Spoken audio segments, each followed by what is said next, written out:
चलिए बच्चों, आज हम लोग जो है कैलेंडर में जहाँ तक पढ़ रखे थे उसके आगे आज डिस्कस करने वाले हैं। ठीक है, एक हमने क्वेश्चन लिया है, कैलेंडर का ही क्वेश्चन है, बहुत सिंपल क्वेश्चन है। इस टाइप के अभी हम और कई क्वेश्चन प्रैक्टिस करेंगे, फिर आगे वाले कॉन्सेप्ट पे चलेंगे। क्वेश्चन कह रहा है कि 100 वर्षों में कितनी बार 29 तारीख आएगा। ठीक है ना, 100 वर्षों में कितनी बार 29 तारीख आएगा। तो मैं आपसे सिंपली एक सवाल पूछता हूँ कि आप मुझे बताओ, एक वर्ष में अगर हम आपसे पूछें एक वर्ष में कितनी बार 29 तारीख आएगा, तो आप क्या बताएंगे? एक वर्ष में, ठीक है, तो एक वर्ष में एक चीज़ यहाँ ध्यान रखिएगा, मैं यहाँ लिखता हूँ एक नॉर्मल वर्ष, ऐसे सामान्य वर्ष, एक नॉर्मल ईयर में जो 29 तारीख आएगा वो 11 बार आएगा। कितनी बार? क्यों? क्योंकि अगर नॉर्मल ईयर है तो फरवरी 28 की ही होगी, तो 11 महीने बाकी सब 30 और 31 के होते हैं, तो कितनी बार आएगा? 11 बार। और अगर एक लीप ईयर की बात करूं, अगर एक लीप ईयर की बात करूं तो टोटल कितनी बार आएगा? 12 बार। मतलब जो 29 तारीख आएगी वो अगर एक नॉर्मल ईयर की बात करेंगे तो 11 बार आएगा, लेकिन अगर एक लीप ईयर की बात करेंगे कितनी बार आएगा? 12 बार आएगा। तो पूछ रहा है कि 100 वर्षों में 29 तारीख कितनी बार आएगा। तो आप देखिए 100 वर्षों में पहले आप नॉर्मल वर्ष निकालना सीखे हैं, आपने लीप वर्ष निकालना सीखा है। तो नॉर्मल ईयर कितना होता है? 76। लीप ईयर कितना होता है? 24। अब आप मुझे बताइए कि ये नॉर्मल ईयर 24 है, तो इसमें हम कितने से मल्टीप्लाई करेंगे? एक नॉर्मल ईयर में 11 है, तो एक नॉर्मल ईयर में 11 से मल्टीप्लाई कर दें, और एक लीप ईयर में कितना है? 12। तो ये कितना हो जाएगा? यहाँ पे आप इसमें ऐड कर देंगे 76 में आप कितना ऐड कर देंगे? 77 में 6 ऐड कर देंगे। ठीक है ना, इतना दिन यहाँ हो जाएगा। यहाँ पे देखिए, सॉरी, ये 48 हो जाएगा, 12 चौके 48 के 8 बचा 4, 12 दूनी 24, 4 28। तो आपका एक नॉर्मल ईयर में अगर बात करेंगे तो 100 वर्षों में 76 नॉर्मल ईयर होते हैं, कुल 29 तारीख आएगा 836 बार। 100 वर्षों में 24 लीप ईयर होते हैं, उसमें कुल 12 बार होता है, तो यहाँ पे आएगा 288 बार। अब इन दोनों को अगर हम जोड़ देंगे तो कितना हो जाएगा? 8 6 14 के 4 बचा 1, 8 3 11 12 के 2, 8 2 10 1, मतलब 1124 बार। कितनी बार? 1124 बार। अगर हमें कभी भी ये पूछा जाए कि 100 वर्षों में कुल कितनी बार 29 तारीख आएगा, अब इसी तरीके से अगर 28 तारीख पूछा जाए तो, ठीक है, 28 तारीख पूछा जाए तो आप सिंपली उसको तो उंगलियों पे कैलकुलेट करके बता सकते हैं। ठीक है, और यहाँ पे अगर आपसे पूछा जा रहा है 29 तारीख, तो 1124 बार आएगा। कितने दिनों में? 100 वर्षों में। सिंपली फिर एक क्वेश्चन मैं लेता हूँ कि बताइए 400 वर्षों में कितनी बार आएगा? 400 वर्षों में, 400 वर्षों में 29 तारीख कितनी बार आएगा? बताइए 400 वर्षों में, फटाफट इसको कैलकुलेट करिए, 400 वर्षों में कितनी बार आएगा। तो अगर आप इसको तोड़ना चाहेंगे तो आप मुझे बताइए, इसको 100, 200, 300 और 400। तो आप देखो यहाँ पे कुल कितनी बार आया? 1100, यहाँ भी, लेकिन यहाँ पे 1125 क्यों आएगा? क्योंकि एक ये आपका लीप ईयर हो गया ना, तो यहाँ पे चूंकि हमारे पास क्या होता है, ये 25 होता है ना, ये आपका कितना होता है? 25 होता है, तो 25 दूनी 50, और यहाँ पे आपका एक कम हो जाएगा। तो अगर आप इसको जोड़ेंगे तो कितना आ जाएगा? सबको जोड़ दीजिए, 4 3 12 5 17 के 7 बचा 1, 2 2 4 2 6 2 8 1 9, 1 2 3 4, और फिर आपका कोई दिक्कत है? समझ में आई ये बात? ठीक है ना, आपके पास जो टोटल आ जाएगा 4497 आंसर हो जाएगा। 4497 ये आपका क्या हो जाएगा? आंसर हो जाएगा। अब इससे संबंधित हम कुछ और कॉन्सेप्ट की बात करते हैं। कुछ कॉन्सेप्ट की अगर बात करें, जैसे हम कोई एक तिथि ले लेते हैं, कोई अगर एक तिथि हम आपसे बोलें, कोई भी तिथि ले लेते हैं, इसमें हमें कैसे देखना है कोई चीज़। एक तिथि हमने ले लिया 15 अगस्त 1947। ठीक है, तो ये क्या होता है भाई? इसमें हम आपको बताना चाह रहे हैं कि एक तिथि जो होती है उसमें क्या क्या चीज़ें होती हैं, कैसे वो रिप्रेजेंट करता है। आगे क्वेश्चन लगाना होगा ताकि आपको दिक्कत ना हो। ये क्या है दिनांक, ये क्या है, ये क्या है मंथ जिसको आप महीना कहते हैं, और ये क्या है शताब्दी वर्ष।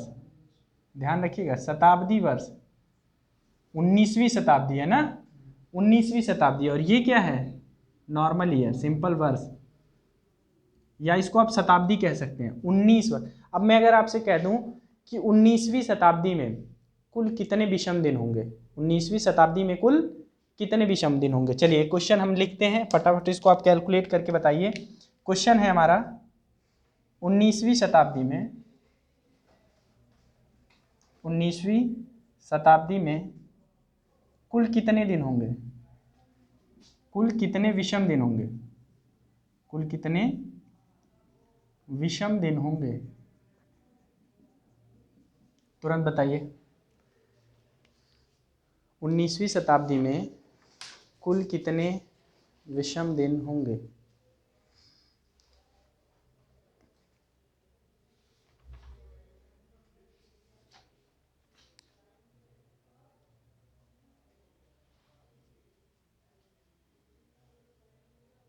तो इसको कैसे निकालेंगे भाई, 19वीं शताब्दी आपका ध्यान दीजिएगा, ये आपका क्या होता है एक शताब्दी वर्ष है ना, तो शताब्दी वर्ष को इसको आप पहले 400 से डिवाइड कर देंगे, क्योंकि कोई भी सेंचुरी ईयर में कितने आपके जो है लीप ईयर है वो चेक करना होता है हमें। तो हम इसको चेक करेंगे तो कितनी बार जाएगा 4 टाइम, बचा कितना 300। अब ये जो रिमाइंडर बचेगा बच्चों, उसी रिमाइंडर में आप बता दीजिए कि कितने आएंगे क्या, क्योंकि आपको पता है कि ये जो 4-400 का वर्ष होगा, जब 4-400 का कितनी बार 4 बार 16 आएगा, तो उन सब में जीरो होता है, जैसे 400 का, फिर 400 का, फिर 400 का, ठीक है, फिर 400 का। तो आप मुझे बताओ यहाँ भी जीरो विषम दिन, जीरो विषम दिन, जीरो विषम दिन, जीरो, तो सब जीरो हो गया। उसके बाद कितना आएगा 300। अब आपको पता है 300 ईयर्स में कितने विषम दिन होते हैं, तो 19वीं शताब्दी में विषम दिनों की संख्या कितनी होगी 1।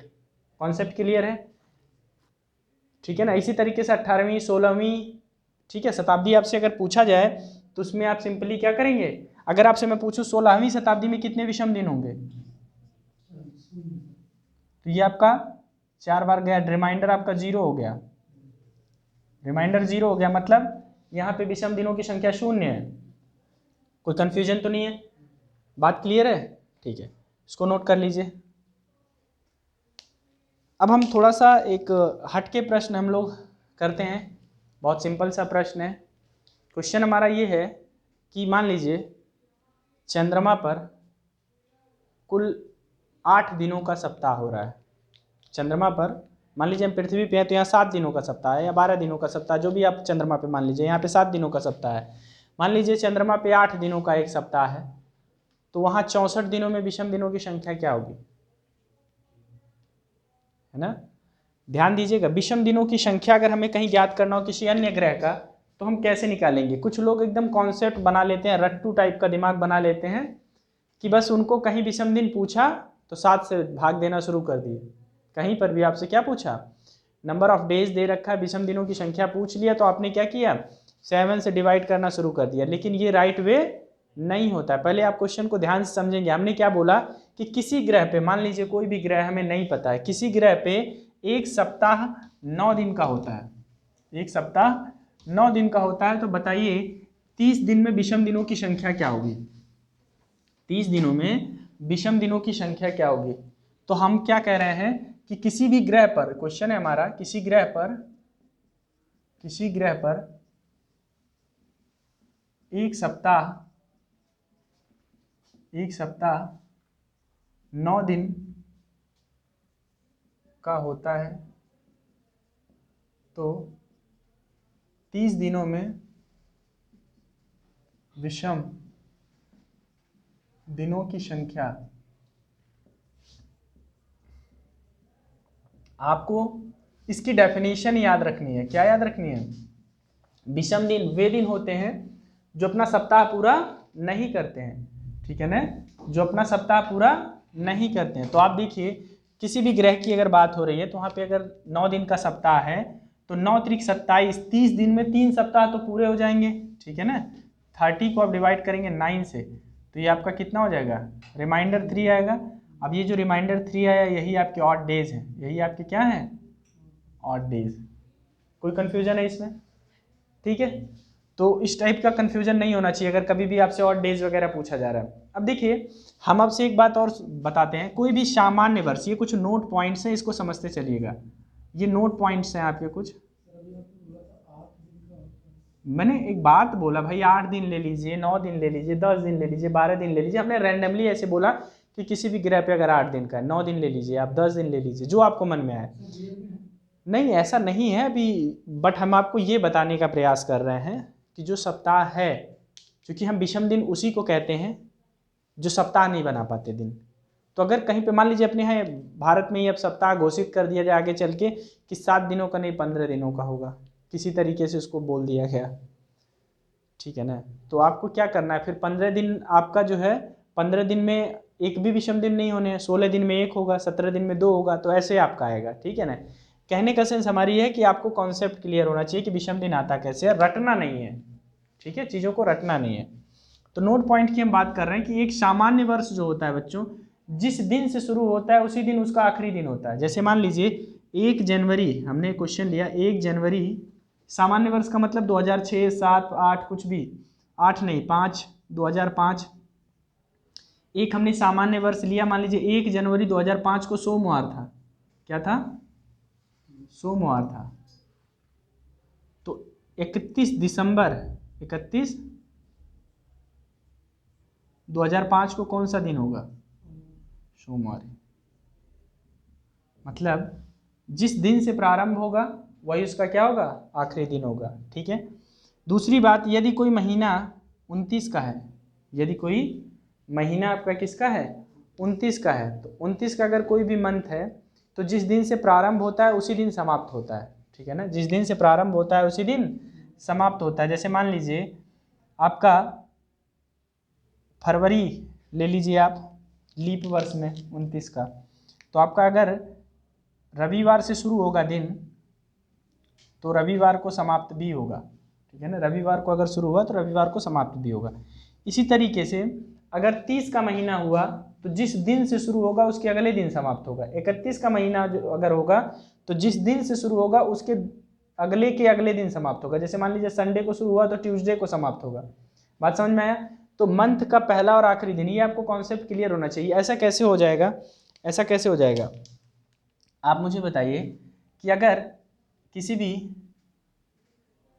सप्ताह की अगर हम बात करें, ठीक है, तो हम नॉर्मली ले लेते हैं कि मान लीजिए आपका कोई भी वीक आपका शुरू होता है तो पहला दिन उसका कुछ भी ले लीजिए आप, मंडे ट्यूसडे कुछ भी ले लीजिए। तो जब वीक अपने आप को कंप्लीट करेगा, जैसे आपका 29 है, 29 को आप फिर से अगर डिवाइड करेंगे किससे, 7 से, 7 चौके 28, तो 28, रिमाइंडर आपका क्या आया, 1 आया ना, तो 7 चौके 28, जो 28वां दिन होगा वो भी आपका वही वो आपका एक दिन क्या होगा, आखिरी दिन होगा। आखिरी दिन का मतलब जैसे मान लीजिए अगर मंडे से शुरू हुआ तो उस दिन संडे पड़ेगा। बात समझ रहे हैं ना, 7 चौके 28 क्योंकि कंप्लीटली डिविजिबल है। फिर मंडे पे आने के लिए एक दिन एक्स्ट्रा रिमाइंडर है तो फिर से हम मंडे पे आ जाएंगे। बात क्लियर है? हाँ, तो ये आप कॉन्सेप्ट रखिएगा इसमें ध्यान में कि किसी भी मंथ में किस तरीके से हमारा पहला दिन, जैसे हम कोई भी महीना ले लेते हैं, जैसे हम मान लीजिए आपका जनवरी ले लेते हैं। जनवरी कितने का होता है भाई, 31 का होता है। जनवरी का पहला जनवरी, 1 जनवरी हमने मान लिया सोमवार है। कौन सा दिन है, सोमवार। तो आप देखिएगा पहला दिन अगर सोमवार है तो हम 31 को डिवाइड करेंगे किससे, ठीक है, तो कितना आ जाएगा, कितनी बार जाएगा, यहाँ पे 3 आपका रिमाइंडर आ जाएगा। 7 चौके 28, मतलब 28 तारीख को कौन सा दिन होगा, हाँ, बात समझ में आया ना, रविवार होगा। क्यों, क्योंकि रिमाइंडर आपका 0 आया। पहले दिन आपका, पहले दिन पे सोमवार है तो रिमाइंडर जहाँ 0 आएगा वहाँ पे आपका रविवार होगा या 7 होगा। तो अब उसके बाद, इसके बाद पहला दिन आपका सोमवार, मंगलवार, बुधवार, ठीक है ना। रिमाइंडर आपका 7 चौके 28, 2 30, 1 31, 3 दिन, ठीक है। अब देखिए हम डेज से रिलेटेड उसके ऑड डेज, मतलब हम लोग कौन कौन से डेज के क्या क्या ऑड डेज होते हैं, आप कह सकते हैं कोड, दिनों का जो है कोड, कि कहीं पे अगर हमें दिन लिखने हैं तो किस दिन को कौन सा कोड मिला है इंटरनेशनल कैलेंडर के हिसाब से, ठीक है ना। तो हम देखते हैं क्या ये बातें समझ में आ रही हैं आप लोगों को। कोई कंफ्यूजन तो नहीं है? ठीक है।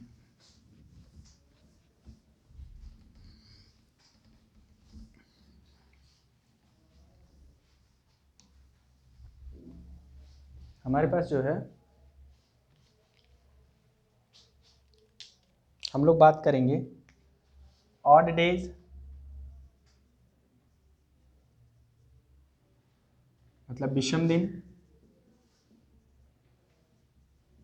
हम बात करेंगे डे, दिन कौन सा होगा। मतलब मान लीजिए कहीं पे आपने डिवाइड किया नॉर्मली और ऑड डेज आपका आ गया 0, ऑड डेज आ गया 0 या 7, विषम दिन 7 का मतलब क्या 0, तो इसका मतलब रविवार होगा, क्या होगा। और अगर आया 1 का मतलब सप्ताह का पहला दिन सोमवार, 2 आया तो मंगलवार, 3 आया तो बुधवार, 4 आया तो बृहस्पतिवार, अगर आपका 5 आया तो शुक्रवार, 6 आया तो शनिवार। कोई कंफ्यूजन है, कोई दिक्कत है? तो इस तरीके से आप इसको याद रखेंगे, ठीक है। ये आपको जो है पता होना चाहिए।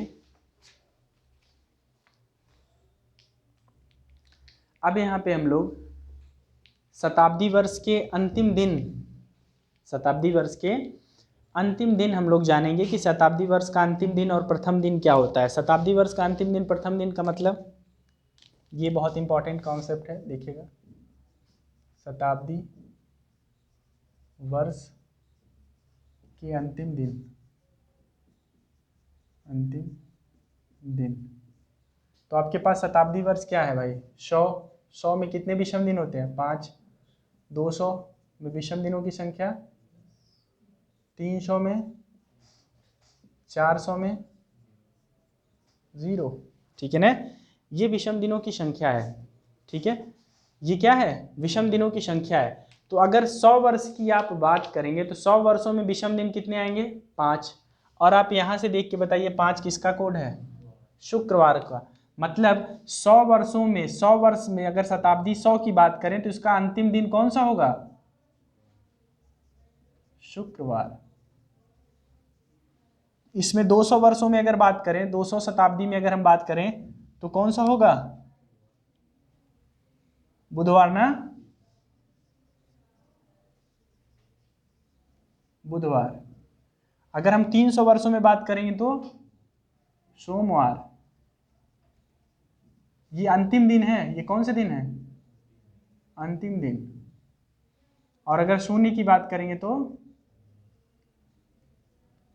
अब एक चीज ध्यान दीजिएगा, अंतिम दिन तो आपने निकाल लिया, लेकिन अगर प्रथम दिन निकालना हो तो, प्रथम दिन, तो अंतिम दिन में एक ऐड कर देंगे, 1 ऐड कर देंगे तो क्या आ जाएगा, शनिवार।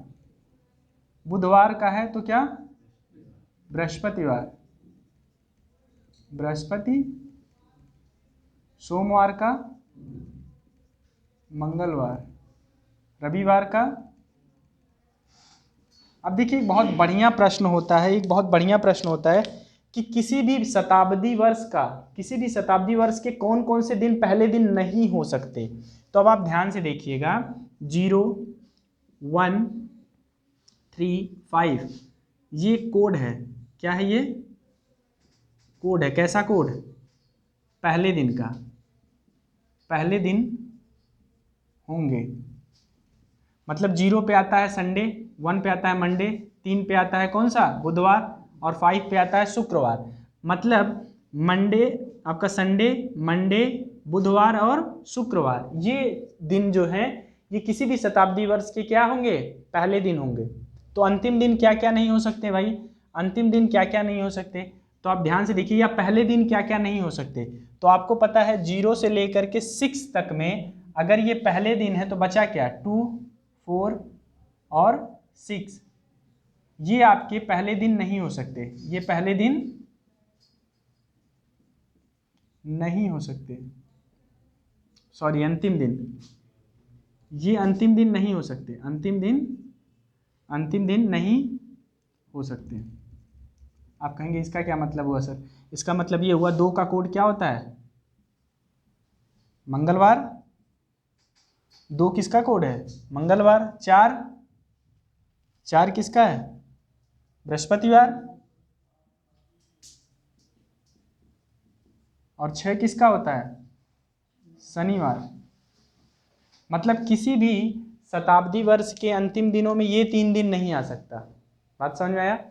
शताब्दी वर्ष के अंतिम दिनों में कभी भी कोई भी 19वीं शताब्दी ले लीजिए, 16वीं शताब्दी ले लीजिए, 15वीं शताब्दी ले लीजिए, 10वीं शताब्दी ले लीजिए, मतलब किसी भी शताब्दी में कभी अंतिम दिन आपका शनिवार, बृहस्पतिवार, मंगलवार आ ही नहीं सकता। अभी इस पर हम क्वेश्चन कराएंगे। और पहला दिन जो होगा वो बच्चों एक जोड़ने से आ जाएगा, ये आप यहाँ पे देख सकते हैं, एक आप जोड़ेंगे तो ये आपको मिल जाएगा, ठीक है ना। मतलब क्या है, कौन सा ऐसा दिन है जो किसी भी शताब्दी वर्ष का पहला दिन भी हो सकता है और आखिरी दिन भी हो सकता है? ये भी एक अच्छा क्वेश्चन है। कौन सा ऐसा दिन है जो शताब्दी वर्ष का पहला दिन भी हो सकता है और आखिरी दिन भी हो सकता है? तो वो है सोमवार। मतलब किसी भी शताब्दी वर्ष में पहला दिन भी हो सकता है सोमवार और आखिरी दिन भी हो सकता है। बात क्लियर है सबको? कोई कंफ्यूजन इसमें? जी, आप एकदम अच्छे से इसको कॉन्सेप्ट को याद रखेंगे। अब जैसे मैं आपसे पूछूं, अगर मैं आपसे पूछूं कि बताइए 15वीं शताब्दी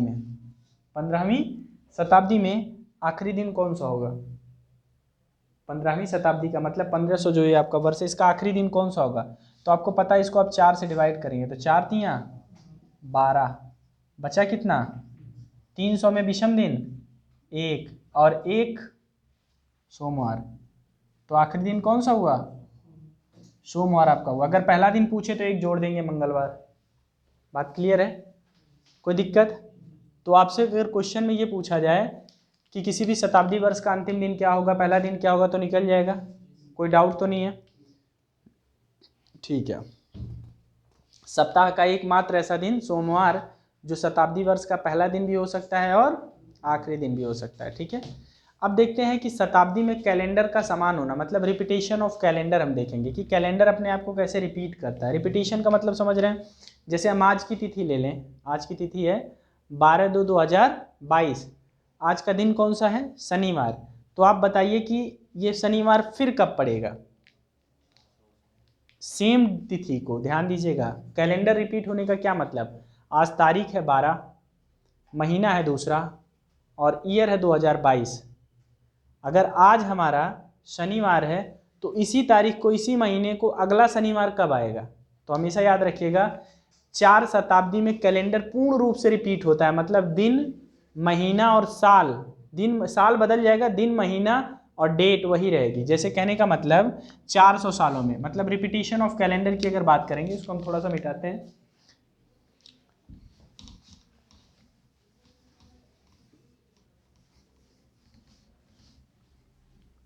ये समझ में आ रहा है? दिन, महीना और सालों की अगर हम बात करें, देखिए हमारे पास क्या है, हमने बोला कि आज 12/2/2022, इस दिन आज है शनिवार। अगला शनिवार इसी दिन, इसी महीने, इसी मतलब सन बदल जाएगा, ये ईयर बदल जाएगा, इसी तिथि को इसी महीने में अगला शनिवार कब आएगा? तो ध्यान दीजिएगा, 12/2, इसमें आप 400 जोड़ दीजिए। क्या जोड़ दीजिए? 400 जोड़ेंगे तो आपका आ जाएगा 24। कोई दिक्कत है? मतलब 400 वर्षों बाद पूरा कैलेंडर अपने आप को क्या करता है? रिपीट करता है। मतलब हर 400 वर्षों में कैलेंडर रिपीट करता है, पुनः शनिवार होगा। मतलब आप कह सकते हैं 12 फरवरी 2422, मतलब 2422 को पुनः कौन सा दिन होगा? शनिवार। ठीक है, इसको आप कैलकुलेट कर सकते हैं, निकाल सकते हैं विषम दिनों की सहायता से। ठीक है, अब हम वर्षों में कैलेंडर का समान होना पढ़ लेते हैं। इसमें कैलेंडर का समान होना, कैलेंडर का समान होना, ठीक है ना। कैलेंडर का समान होना। कब कब कैलेंडर समान होगा? तो देखिए दो तरीके का रिपीटिशन आपको देखने को मिलेगा। एक होता है पूरा कैलेंडर रिपीट हो, मतलब 1 जनवरी से लेकर कब तक, 31 दिसंबर, मतलब पूर्ण कैलेंडर का दोहराव। ठीक है ना, क्या होता है? पूर्ण कैलेंडर का दोहराव, मतलब complete calendar repeat, complete calendar repeat. और होता है partially calendar repeat, partially calendar repeat. बात क्लियर है? कंप्लीट कैलेंडर रिपीट का मतलब होता है कहाँ से कहाँ तक रिपीट होना चाहिए, 1 जनवरी से लेकर के 31। और पार्शियली कैलेंडर रिपीट का क्या मतलब है? 1 जनवरी से 28 फरवरी तक सिर्फ, मतलब पूरा रिपीट होगा ये जरूरी नहीं है, लेकिन 1 जनवरी से लेकर 28 फरवरी तक रिपीट होगा, ये होता है पार्शियली। अब ये पार्शियली रिपीट कब आता है और आपका जो है कंप्लीट रिपीट कब आता है? तो कंप्लीट रिपीट पहले हम देखते हैं। कंप्लीट रिपीट कब आएगा? जब हम नॉर्मल ईयर पे जाएंगे। कहाँ जाएंगे? मतलब सामान्य वर्ष से सामान्य वर्ष पे जाएंगे। कहने का मतलब जब भी हम बात करेंगे 2015 से अगर, तो अगला जो होना चाहिए यहाँ पर भी नॉर्मल ईयर होना चाहिए। ऐसा नहीं होना चाहिए कि यहाँ हमने 2015 से शुरू किया और यहाँ हम जाकर के 2020 में पूछ रहे हैं। 2020 कैसा हो गया है? लीप वर्ष हो गया। तो हमें लीप वर्ष में नहीं जाना है, हमें कहाँ जाना है? नॉर्मल ईयर में जाना है, तब आपका पूरा कैलेंडर रिपीट होगा। और अगर हमें लीप से लीप में जाना हो, लीप ईयर से लीप ईयर, तब भी यहाँ पे कैलेंडर क्या होगा? पूरा रिपीट होगा। कैलेंडर पूरा रिपीट होने का कंडीशन क्या है? कि आप नॉर्मल ईयर से नॉर्मल ईयर में जाएं। ठीक है, जैसे आपने 2015 से जाने का प्रयास किया, तो किस ईयर में आपका पूरा कैलेंडर रिपीट होगा?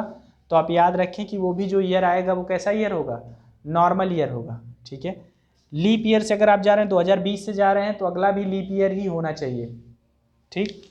और पार्शियली रिपीट में क्या होता है? पार्शियली रिपीट में ध्यान दीजिएगा, हम नॉर्मल ईयर से कहाँ जा रहे हैं? लीप ईयर में जाएं, या लीप ईयर से किस में जाएं? नॉर्मल ईयर में। तो यहाँ पे कैलेंडर पार्शियली रिपीट होता है। सिर्फ 1 जनवरी से लेकर 28 फरवरी तक की ही चीज़ें रिपीट होंगी, उसके आगे रिपीट होना कोई ज़रूरी नहीं है। बात क्लियर है ना? तो ये आपका जो है रिपीटिशन ऑफ कैलेंडर हो गया। इसको आप देख लीजिए, एक बार नोट कर लीजिए।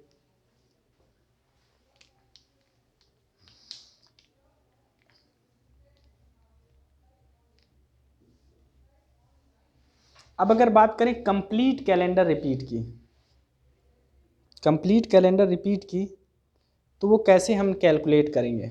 कोई भी कैलेंडर हमारा कंप्लीटली रिपीट हो रहा है तो हम कैसे कैलकुलेट करेंगे? जैसे मान लीजिए हमने आपसे बोल दिया है क्वेश्चन कि 2015 वर्ष का कैलेंडर आगे कब समान अवस्था में आएगा, मतलब 2015 का कैलेंडर फिर से कब ऐसे सेम टू सेम होगा। ठीक है, कंप्लीट कैलेंडर रिपीट का अगर हमें क्वेश्चन करना हो, तो मैं एक क्वेश्चन लेकर के चल रहा हूँ, आप बताइएगा उसको। इसको मिटा दें इधर।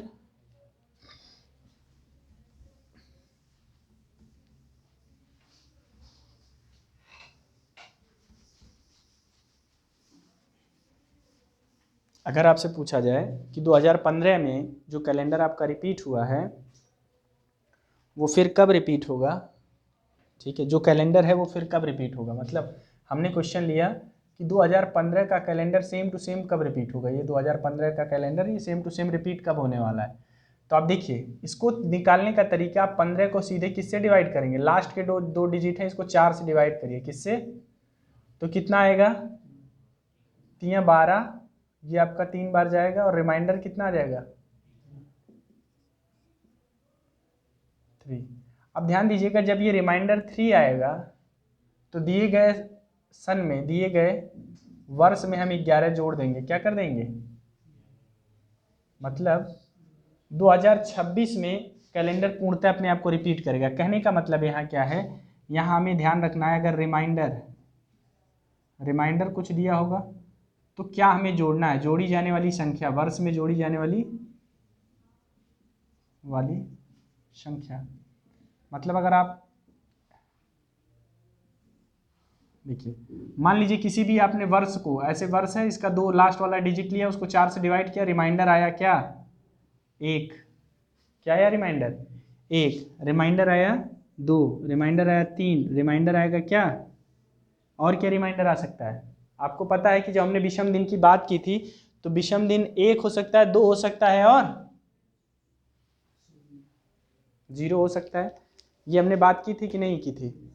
किसी भी दिन को आप डिवाइड करके 7 से देख लो, किसी भी दिन को आप 7 से अगर डिवाइड करेंगे तो मोस्टली, खासकर अगर हम लोग शताब्दी वर्ष की बात करें, ठीक है ना, तो अगर आप डिवाइड करेंगे तो आपको रिमाइंडर 1, 2, 3, 0। बात क्लियर है। तो अगर हम 4 से डिवाइड कर रहे हैं तो हमेशा 7 से डिवाइड होने पे तो विषम दिन आते हैं, सॉरी वहाँ मिस्टेक से 7 निकल गया है। 4 से अगर हम डिवाइड करेंगे तो संख्या हमेशा जो रिमाइंडर हमें मिलेगा वो 1 से 3 तक मिलेगा, मतलब 0 भी हो सकता है। 4 को अगर डिवाइड करेंगे तो 0, या तो 1, 2, 3। कभी 4 से बड़ी संख्या रिमाइंडर के रूप में अगर आती है तो उसको फिर से दोबारा डिवाइड करेंगे, ठीक है ना। तो अगर हमें 1 मिलता है तो हम क्या करेंगे, 1 मिलता है तो हम वर्ष में कितना जोड़ देंगे, 6 जोड़ देंगे। 2 मिलता है तो 11 जोड़ देंगे, 3 मिलता है तो 11 जोड़ देंगे, और 0 मिलता है तो क्या जोड़ देंगे, 28 जोड़ देंगे। जैसे मैंने आपसे कहा कि भाई बताइए 2024 का कैलेंडर फिर कब रिपीट होगा, तो आप 24 देखिए, 24 को अगर आप डिवाइड करेंगे 4 से तो 4 छक, ये पूरी तरह कट गया तो रिमाइंडर क्या आया 0। मतलब हम 24 में 28 जोड़ दें, 24 में कितना जोड़ दें, तो 8, 4, 12 के 2 बचा 1, मतलब इस ईयर में कैलेंडर आपका पूर्ण रूप से रिपीट होगा। समझ में आ रही बात, कॉन्सेप्ट क्लियर है, ये कोई कन्फ्यूजन तो नहीं है इसमें। नोट डाउन कर लीजिए इसको पूरा।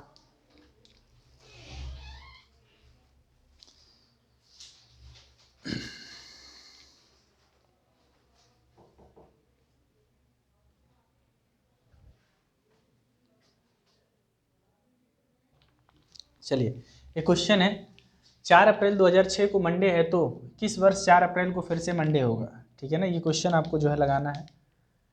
4 अप्रैल को आपका मंडे है और फिर से पूछ रहा है किस वर्ष मंडे होगा। तो आप देखिए 2006 आप सीधे लीजिए, क्या इसकी लास्ट की 2 डिजिट, इसको आप 4 से डिवाइड करिए, कितना आया रिमाइंडर, 2 रिमाइंडर आया तो हमें क्या जोड़ना है इसमें 11, मतलब 2017 को 4 अप्रैल 2017 को फिर से क्या होगा, ठीक है ना। सिंपल क्वेश्चन आपको बता दिया है किस तरीके से आपको लगाना है।